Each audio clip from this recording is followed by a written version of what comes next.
到台北，除咗夜市同埋名店，仲可以去邊度食呢？今次呢，我就揾咗4間鋪頭。第一間呢，就係喺西門町嘅巷仔，係食麵線嘅。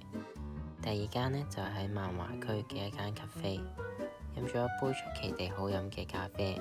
第三間呢，就係喺大安區，係一間早餐店嚟嘅，就食咗蛋餅。第四間呢，都係喺大安區，係一間燒肉店嚟嘅，但我係去食滷肉飯嘅。咁究竟值唔值得去呢？今日就同大家分享下我食完之後嘅感受。講起台北麵線，好多人第一時間都係會諗起亞中麵線。不過呢，今次我反而想試下另外一間，我呢就叫咗一碗海陸麵線，台幣150蚊。入面呢就有魷魚啦、蝦仁啦、豬大腸同埋肉羹，啲配料都鋪滿咗成個麵啦。第一啖食落去，其實個湯底呢就比我想象中清爽，唔係勾芡勾到好結嘅嗰一種啦。所以呢，一路食落去呢都唔會覺得好滯。我最中意呢反而係啲配料，魷魚呢就食落好爽口，咬落仲有啲彈性。蝦仁呢都夠大隻，食得出幾鮮甜。豬大腸呢滷得幾入味，仲處理得幾乾淨，完全冇我最怕嘅嗰陣味啦。肉羹都幾嫩滑嘅。基本上呢，每啖都食到料嘅，所以食到最後呢，都唔會覺得淨係一路食麵線。如果要我評分呢，5分我會俾4.5分，未必係第一啖就令人覺得好驚豔嘅嗰一種啦，但係屬於會慢慢食晒成碗，仲會想下次再嚟食嘅嗰一種。不過呢，今餐最深刻呢，反而唔係碗麵，係叫嘢食嗰陣呢。嗰陣我一路用國語同老闆落單啦，雖然我國語真係麻麻地啦，但係去到人哋嘅地方，我覺得盡量用翻當地嘅語言啦。點知講講下，老闆突然用廣東話同我講：你可以用廣東話。跟住我笑咗，原來我一路努力講國語，其實一早已經俾人聽得出我係香港人。嗰刻真係有啲尷尬，但係而家諗翻起又覺得幾好笑。第二站我去咗一間 cafe。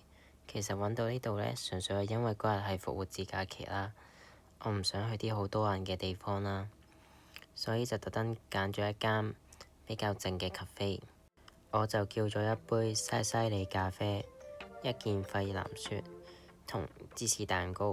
老實講呢，甜品就冇乜特別，反而係杯西西里咖啡令我有啲意外嘅。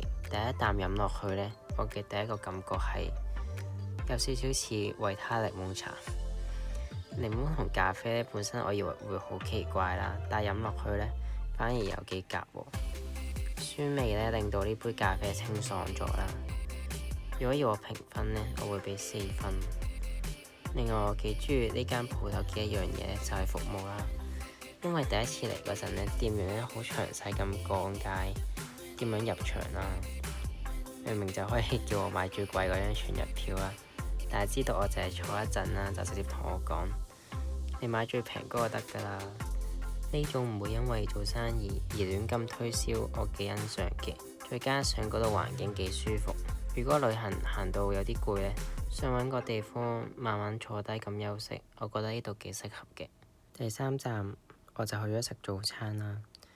其實呢，我一直都好想試下台灣嘅蛋餅嘅。不過原因呢就有啲搞笑，因為我以前呢聽周杰倫嘅《等你下課》啦，歌詞呢入面呢就有提到蛋餅啦。由嗰陣開始呢，我就一直好好奇究竟蛋餅係咩味嘅呢？今次終於有機會試啦，我就揀咗一間比較舊式嘅早餐店啦，就叫咗一份豬扒蛋餅。第一個感覺呢，比我想象中大份。第一啖食落去呢，餅皮都幾有口感，蛋香都幾明顯。不過我覺得煎得有少少油，如果醬汁可以再濃味啲，我應該會更加中意。所以呢個蛋餅我會俾3.5分。雖然味道未去到令我好驚喜啦，但係價錢其實真係幾抵食嘅。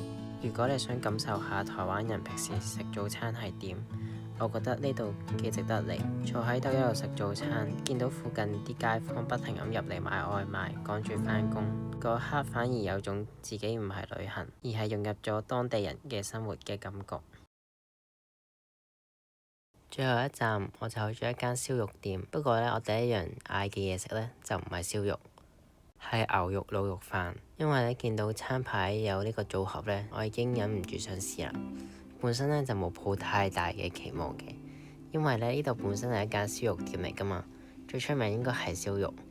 點知咧第一啖食落去咧已經有少少意外，牛肉咧都煎得幾嫩嘅，配埋啲醬汁同埋白飯咧都幾夾，再撈埋隻溫泉蛋之後咧，每啖飯都包住啲蛋汁同埋肉汁，味道都幾濃郁，又未去到會死鹹嘅感覺。如果淨係講呢碗飯呢，我會俾4.1分嘅。我今次就叫咗雞腿肉奶油風味啦，同埋牛肉啦。最令我深刻印象呢，反而唔係塊肉。嗰陣我坐喺台吧位置啦，可以一路睇住師傅燒肉啦。佢哋會主動咁介紹每款肉係咩部位，口感有咩分別，仲會建議點樣食係最好。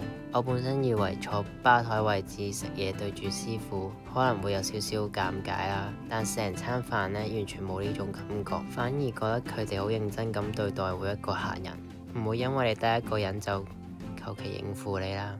對獨遊嘅人嚟講呢，我覺得呢一點比食物本身更加加分嘅。食完呢4間，我唔會話每一間都係去台北一定要食。